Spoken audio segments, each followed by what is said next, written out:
Hello guys, pag-usapan lang natin ang breaking news. Daniel Padilla uling-uli sa akto. Exclusive nga naman kasi yan guys, no? Finish na. Daniel Padilla spotted. Magka-chat sila ni Catherine Bernardo. Exclusive kasi yan guys. Lalo-lalo na naibalita na ito guys, no? Sina Daniel Padilla at Catherine Bernardo ay nag-uusap na at nagchat-chat na sa isa't isa. Yan kasi guys ang balita sa atin ni Christy Fermin noon. Na ngayon guys, spotted na huli si Daniel Padilla abang siya ay nasa 10 dahil sa shooting na incognito. Kita nyo naman guys, no?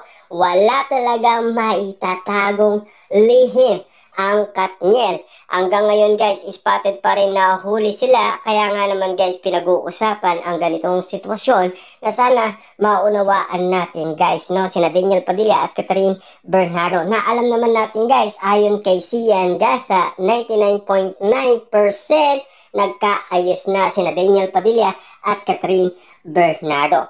Pero wala pang label or wala pang meaning kung ano nga ba talaga guys ang tingin nila sa isa't isa, kung magkatropa nga ba sila or magkaibigan. Ayon kasi guys sa balibalita din ni Christy Fermin at Ogie Diaz, ayon kasi sa kanila, magkatropa lang daw sina Daniel Padilla at Catherine Bernardo. Ayon kasi guys sa chismis nila, si Daniel Padilla daw ayaw niya na kay Catherine. At si Catherine Bernardo din guys, ayaw na rin niya kay Daniel Padilla. Yan kasi guys ang issue nila. Pero ang tingin natin guys, hindi ganon. Kasi kapag kinikilig pa rin sila at lalong-lalo na guys, nagkaayos sila. At lalong-lalo na nagchat na sila sa isa't isa. At lalong-lalo na guys, pinag-uusapan sila.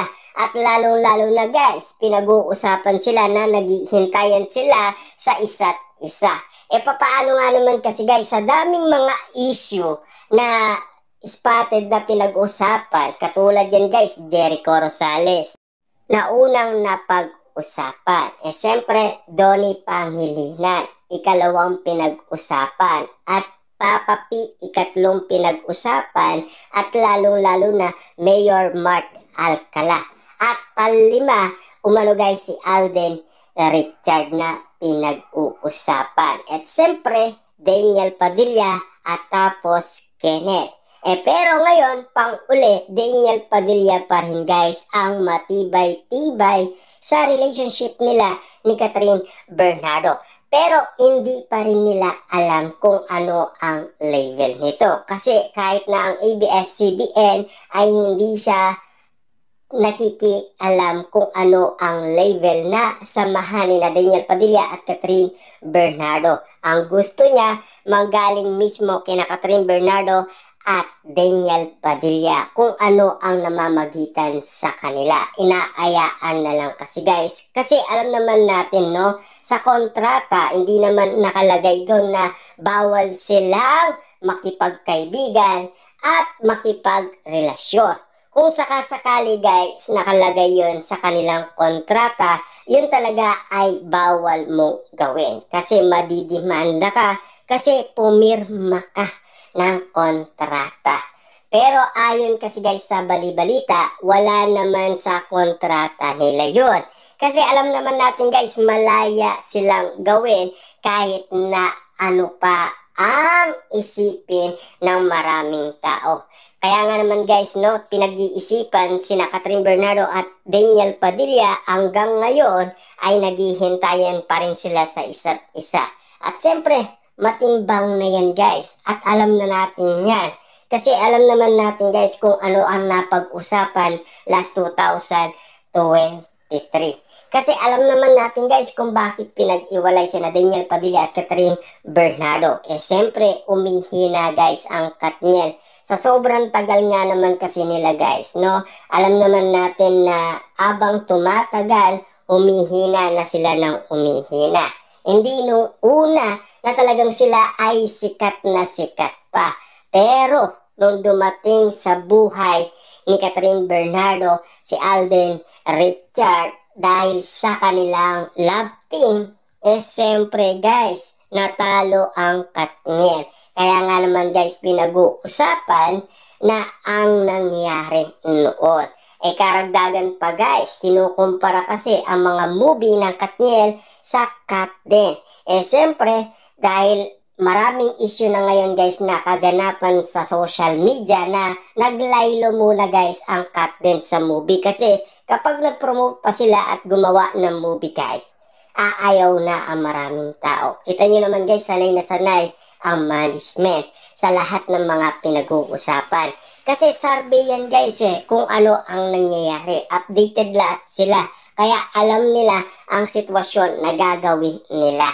Kailangan mindset, marunong ka rin tumingin ng mga nangyayari sa paligid. Lalo-lalo na guys sa mga sinasabi ng maraming tao ayon sa kanilang reaction. Dahil sa nakita nila noong promotion ng Katden. Ayon kasi guys sa balibalita, siyempre nagduda ang karamihan dahil sinasabi na nagpanggap daw ang Katden. Kaya nga naman guys, galit na galit ang maraming tao. Na ngayon, ang pinag-uusapan naman ang teleserye ng Katden. Hindi lang natin alam kung kailan ito i-announce. At lalong-lalo na guys, may pasabog din ang ABS-CBN na throwback movie ng Katniel at ang kanilang teleserye. Siyempre, kumukuha din sila ng survey or opinion ng maraming tao.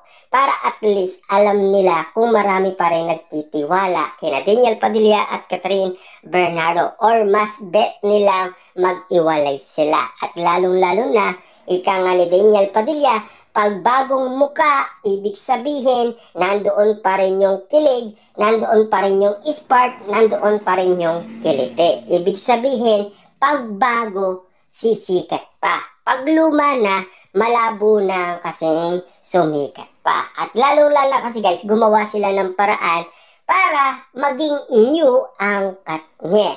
Diba? Back to back nga naman, ibig sabihin nun. Ibig sabihin, marami na ulit guys nasasabik sa Katniel. Ibig sabihin nun, kapag nasilayan sila muli, ano kaya ang magiging resulta nito after ng iwalaya?